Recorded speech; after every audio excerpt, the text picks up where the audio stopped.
went to Cuba in March of 2024. We were there for a week.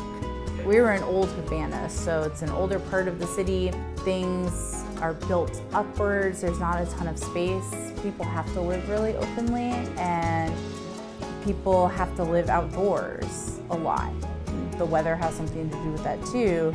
And coming out of the winter in Ohio, you're not used to that. That was really inspiring, I really liked it.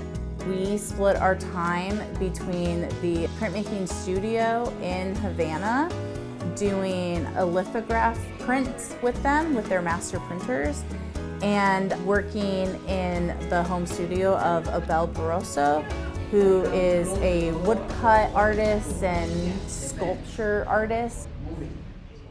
I myself am almost not a boomerang because I've always just traveled to the next place where I live. I was always slightly let down by my work because I didn't have the time or resources to do the things that were in my brain until I discovered woodcut. I loved how physical it was. I loved that I could work really large. I loved that I could roll it up afterwards and store it easily.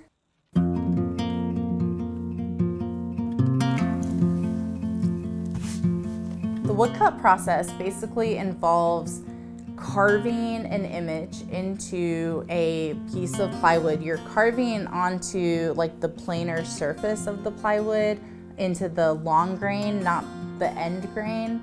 So plywood is the most kind of economical option for it. You're carving away either the negative space or where light would hit in your image, and the thing that's left behind, the surface that's left behind, gets inked up, rolled ink onto it, and then the paper goes on top of that and transfers onto the paper through pressure applied to it and forms the print.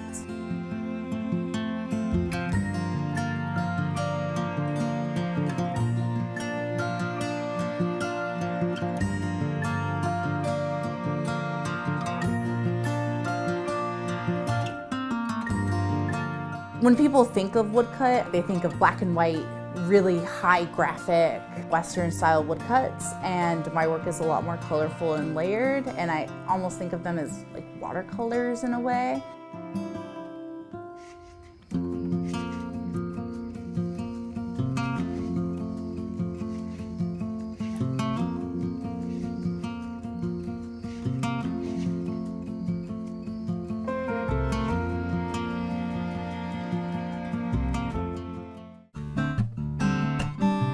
I grew up in Southern California, right by the beach, and that definitely comes into my work in terms of themes around water and movement and how lights move onto water. I go through phases where I think about the wave a lot, and that changes throughout. I've lived a lot of places, and each one I think impacts certain series of my works.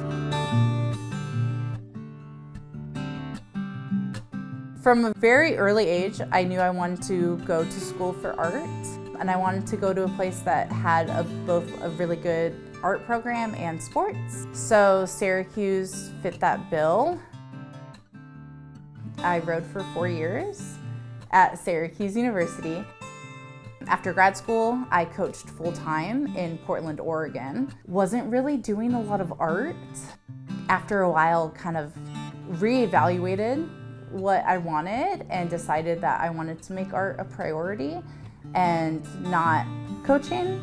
So I applied to an artist residency at Rubber City Prints in Akron, got it, and was able to move out here it was supposed to be for a year, and then COVID hit.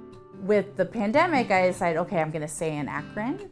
And so I was able to find work, and the art scene accepted me and got me into it, and I was able to work in there and find shows and continue making work and continue to grow.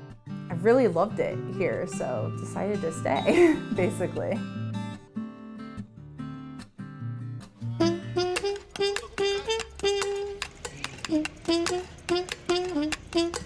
In Cuba, I really loved getting to just meet the people in general, and I was really inspired by their lifestyle. I've lived multiple places in the US, and each one has its own kind of vibe and visual kind of thinking and culture. Cuba is completely different. I've never been anywhere in like a Latin American country. The colors, how they painted their houses, the way the sun hit things. They're combinations of colors that I would never think to put together, like pinks and greens and yellows, turquoise everywhere, and it made for like a very fun, vibrant kind of city. When you think of Cuba, maybe it's not as different. You're gonna find similarities in either people or lifestyle, in landscape, no matter where you are. Having the work be some sort of combination between like what's happening in Ohio, what's happening maybe in America, versus kind of what our experiences were in Cuba.